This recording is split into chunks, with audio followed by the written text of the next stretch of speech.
So now here we have, instead of this age, what I want to put age, which is I'm passing as a parameter. Instead of this name, I want to pass name, which is in the parameter. You can take this variable any name. I'm just putting the meaningful name, and admission number, whatever I'm passing in the admission number. So because both are having the same admission number, let me put it as admission number 1. Okay. Now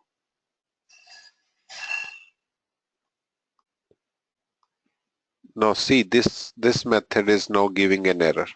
What it is saying, that it does not have the no overload method with 0 argument.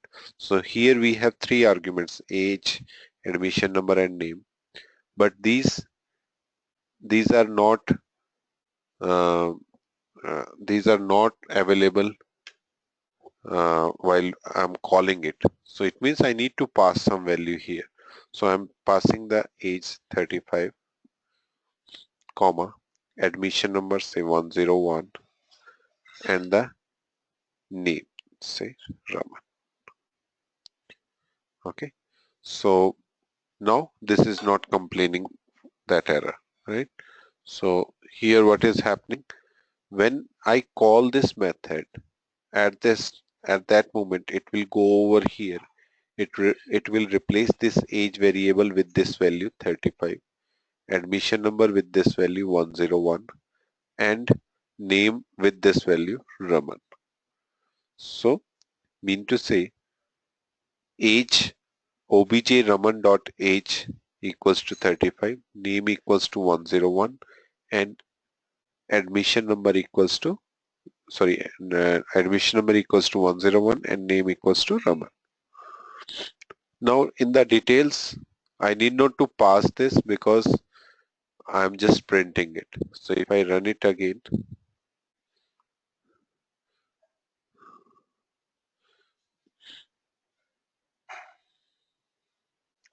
so we are getting the same result. Now this is the another way to pass the parameters and pass the values to the object variables.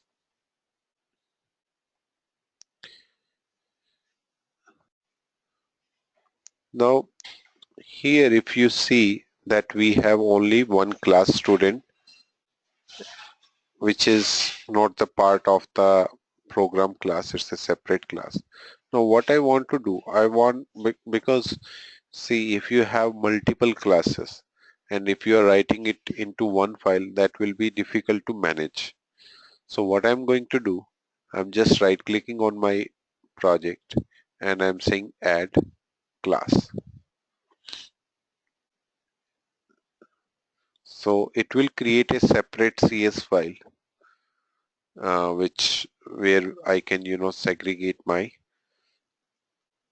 so I'm segregating my code or my classes.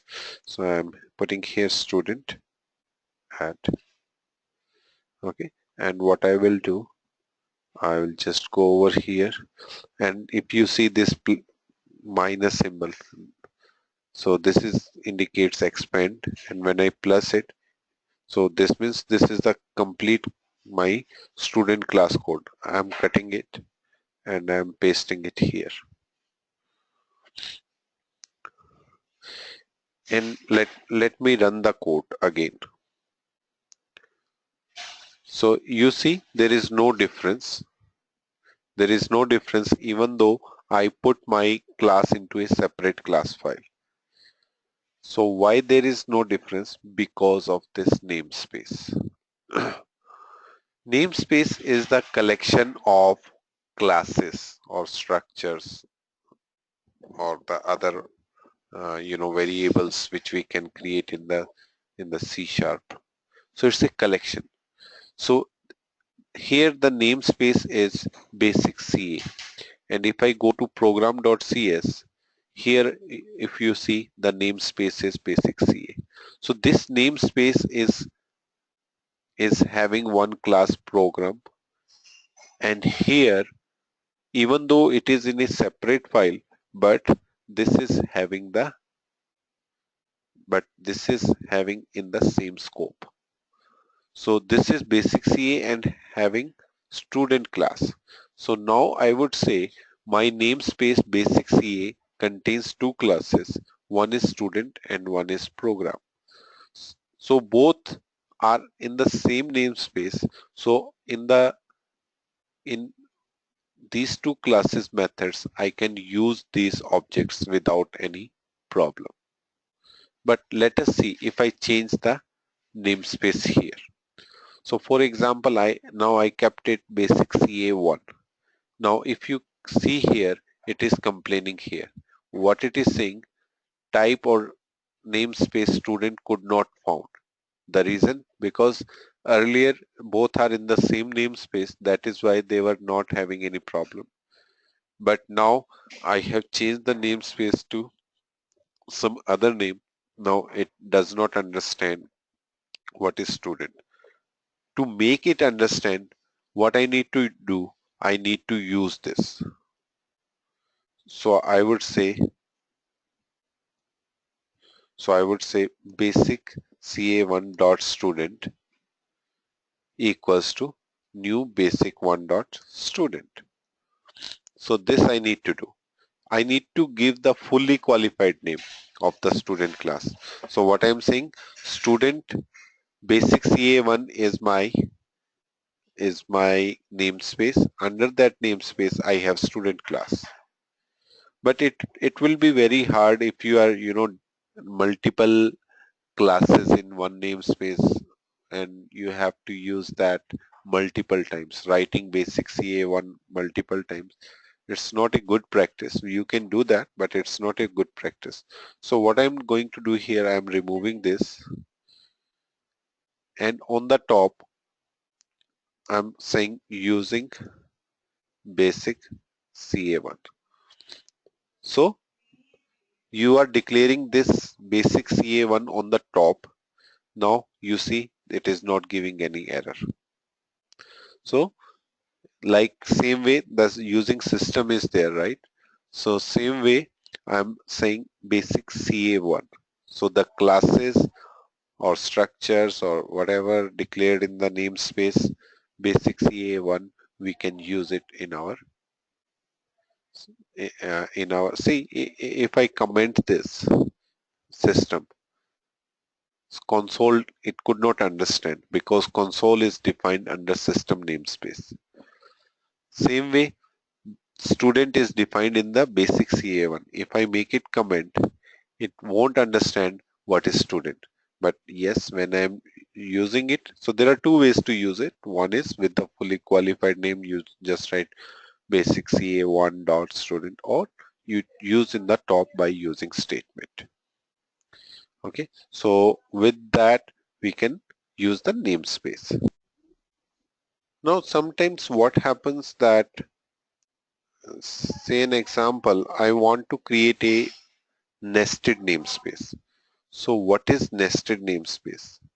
Say an example, we are having one namespace, and under that namespace you have one more namespace, and you call it say basic student something,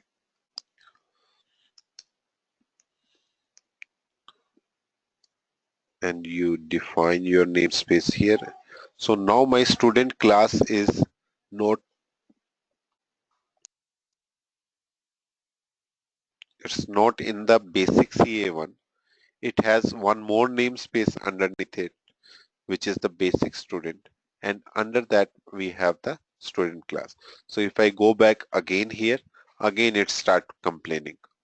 It is saying I don't understand what is student, because earlier it was under the basic ca1, but now I have one more namespace within the basic ca1. So what is the way I can do that? I can say uh, basic ca1 dot basic student dot student. Okay, and same way I can define it here, basic.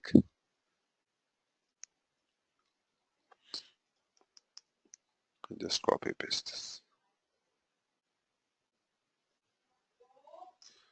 So now it will not give any error, right? So this is called nested namespace. When a namespace is having another namespace in it, that is called the nested namespace. So basic CA1 is having basic student as a namespace, and then it is called the basic student is the nested namespace. But again, it is a problem if I have multiple classes in my nested namespace. So what I will do, instead of declaring it here, I will do it here using.